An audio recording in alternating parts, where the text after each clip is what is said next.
비트코인 AI 트랜스포메이션 구독자 여러분, 안녕하세요. 오늘 저희가 살펴볼 자료, 네이버 두나무 합병, 빅테크 지배구조 격변 시나리오 분석인데요. 와, 이거 정말 흥미롭습니다. 네, 안녕하세요. 이게 그냥 M&A 뉴스가 아니죠. 맞아요. 단순 합병을 넘어서 한국의 기술, 또 금융산업 판도 자체를 바꿀 수도 있는 그런 시나리오 같아요. 한번 깊이 들어가 보시죠. 우선 이 딜 구조부터 좀 짚어볼까요? 이게 어떻게 되는 건가요? 네, 네이버의 100% 자회사 네이버 파이낸셜이 있지 않습니까? 네, 있죠. 이 네이버 파이낸셜이 두나무를 인수하는 방식입니다. 오, 포괄적 주식 교환이라고 하는데요. 포괄적 주식 교환이요. 좀 더 쉽게 설명해 주신다면요. 그러니까 네이버 파이낸셜이 새로 주식을 찍어내요. 신주를 발행해서 이걸 두나무 주주들한테 주고 그 대가로 두나무 주식 전부를 가져오는 거죠. 아, 그럼 두나무가 네이버 파이낸셜의 100% 자회사가 되는 거군요. 네, 맞습니다. 딱 그런 구조입니다. 그런데 여기서 진짜 재밌는 지점이 있어요. 바로 두 회사의 이익 규모 차이입니다. 이 규모요. 얼마나 차이가 나는데요? 두나무 추정치이긴 합니다만 연간 순이익이 한 1조 원 가까이 될 걸로 보거든요. 1조요? 와. 근데 네이버 파이낸셜은 한 1,800억 원 수준입니다. 네. 잠깐만요. 1조 대 1,800억 원이요. 거의 5배 이상 차이 나는 거 아닌가요? 그렇죠. 5배 훨씬 넘죠. 그런데 이 5배 이상 버는 회사가 그보다 훨씬 작은 회사의 자회사로 들어간다? 아니, 뭐랄까. 이건 좀 비유하자면 골리앗이 다윗 밑으로 들어가는 꼴인데요. 뭔가 앞뒤가 안 맞는 느낌인데요. 바로 그겁니다. 그러니까 이게 표면적인 명분하고 실제 속내가 다를 수 있다는 거죠. 표면적인 이유는 뭔가요? 뭐 네이버페이나 쇼핑 같은 네이버 플랫폼하고 두나무의 강적인 업비트 거래소를 합쳐서 강력한 슈퍼 앱을 만들겠다. 뭐 이런 건데요. 슈퍼앱 좋죠. 시너지는 있겠네요? 네, 시너지는 분명히 있겠죠. 하지만 방금 말씀드린 그 이익 규모 차이 때문에 금융 전문가들이 다들 고개를 갸웃거리는 겁니다.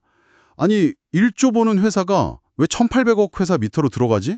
하면서요. 그렇죠. 뭔가 다른 이유가 있을 거라는 분석이 그래서 나오는 거군요. 이게 정말 궁금증을 자아내는 핵심 같아요. 네, 맞습니다. 그래서 숨겨진 동력으로 크게 두 가지 시나리오가 지금 거론되고 있습니다. 두 가지요. 어떤 건가요? 첫 번째는요, 두나무의 오랜 수건이죠. 바로 나스닥 상장입니다. 아, 나스닥 상장. 두나무가 계속 추진해 왔던 거잖아요. 네, 근데 아시다시피 국내에서는 이 가상자산 기업 상장이 좀 규제 문제도 있고 가치 평가도 어렵고 해서 쉽지가 않았습니다. 그렇죠. 직접 나스닥 가는 것도 비용이나 덜차가 만만치 않았을 거고요. 맞아요. 그런데 네이버라는 뭐랄까 든든한 뒷배가 생기면 상황이 달라지는 거죠. 네이버 이름값을 활용한다. 네, 우리는 그냥 코인 회사가 아니다. 네이버 계열의 안정적인 플랫폼 기업이다. 이렇게 포장을 할 수 있게 되는 겁니다.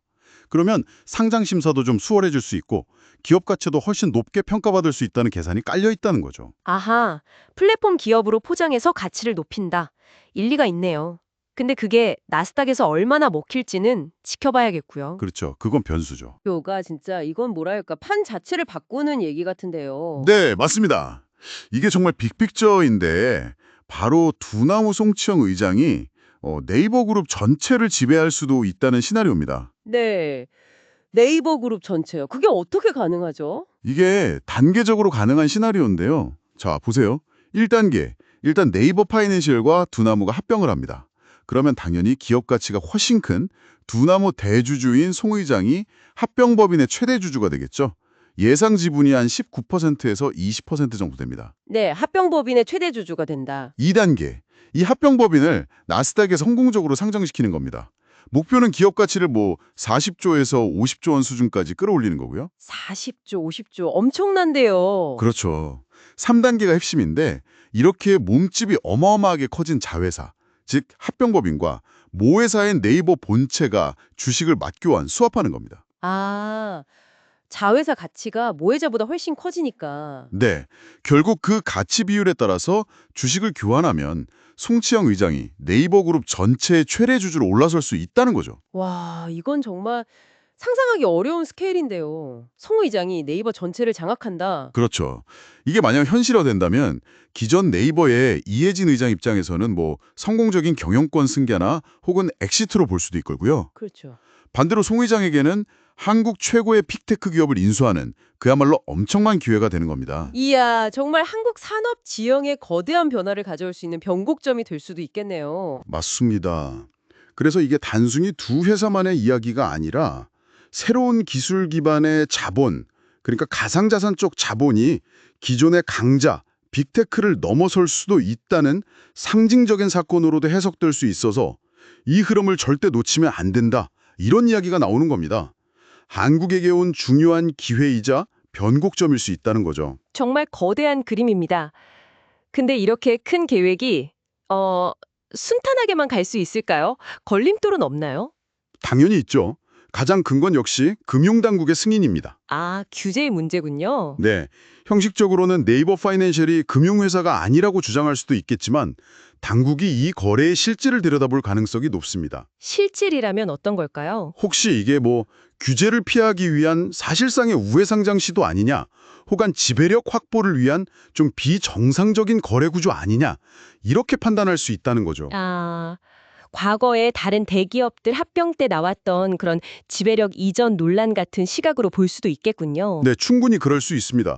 그의 가장 핵심적인 리스크 요인이라고 봐야죠. 확실히 규제 리스크는 존재하네요. 하지만 만약 이게 성사가 된다면요? 아유, 성사만 된다면 양쪽 다 윈윈일 수 있죠. 네이버는 세로로 성장 동력을 얻는 거고요.